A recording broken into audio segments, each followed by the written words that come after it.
अगर मैं आपको ये बोलता हूँ कि डोमेस्टिक करेंसी का वैल्यू गिरने पे एक्सपोर्ट बढ़ने लगता है, तो शायद आप में से कुछ बोलिएगा कि सर 2 पैक मार के आ गए हैं, पता नहीं क्या बोले जा रहे हैं। नहीं, ऐसा नहीं है।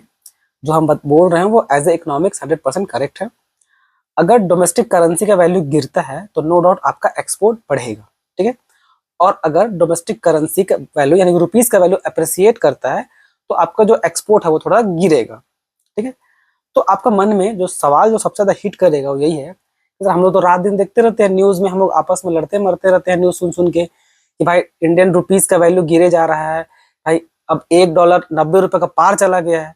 तो फिर अगर पैसा का वैल्यू गिरने पे, रुपीस का वैल्यू गिरने पे अगर एक्सपोर्ट बढ़ रहा है तो फिर इतना नौटंकी ड्रामा करने का जरूरत क्या है? तो फिर अच्छी बात है ना। तो फिर अच्छी बात है कि हम लोग का रुपीस का वैल्यू गिर रहा है तो हम लोग का एक्सपोर्ट बढ़ जा रहा है।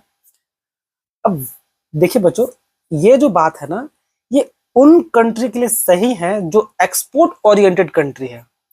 इंडिया आपका एक्सपोर्ट ओरिएंटेड कंट्री नहीं है। हम लोग अभी भी एक्सपोर्ट से ज्यादा ना इंपोर्ट करते हैं, यानी जो हम लोग बेसिक इसेंशियल नीड्स है वो मैक्सिमम हम लोग का इंपोर्ट होके आता है, जिसमें सबसे बड़ा जो सरदर्द है वो क्या है? पेट्रोलियम, ठीक है, पेट्रोलियम। मान लीजिए चलिए अगर रुपीस का वैल्यू गिरता है तो नो डाउट कुछ एक्सपोर्ट तो होगा, पर एक्सपोर्ट हम लोग उतना भी नहीं करते हैं जितना हम लोग सोचते हैं। बट इंपोर्ट बात कीजिए ऑयल का, पेट्रोलियम ऑयल और पेट्रोलियम का, वो तो हम लोग दबा के इंपोर्ट करेंगे। तो जब पेमेंट करने का बारी आएगा तो डॉलर में तो पेमेंट करना पड़ेगा ना। तो अगर रुपीस का वैल्यू बहुत गिर जाएगा, बहुत ज्यादा रुपीस का वैल्यू अगर गिरा रहेगा तो उतना ही आपको रुपीस देना पड़ेगा $1 को खरीदने में। तो क्या होगा? बाद में बहुत दिक्कत आ जाएगा। तो ये जो रुपीस का वैल्यू गिरने पे एक्सपोर्ट बढ़ता है ना, ये उस कंट्री के लिए अच्छा होता है जो एक्सपोर्ट ओरिएंटेड कंट्री होता है, जैसे कि आपका चाइना।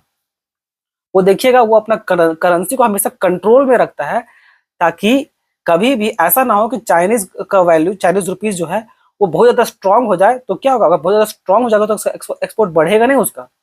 तो वो हमेशा अपना रुपीस को कम रखता है ताकि उसका एक्सपोर्ट हमेशा ज्यादा रहे। और भी आपको डिटेल में बताना पड़ेगा, पर इस वीडियो में तो इतना ही। धन्यवाद।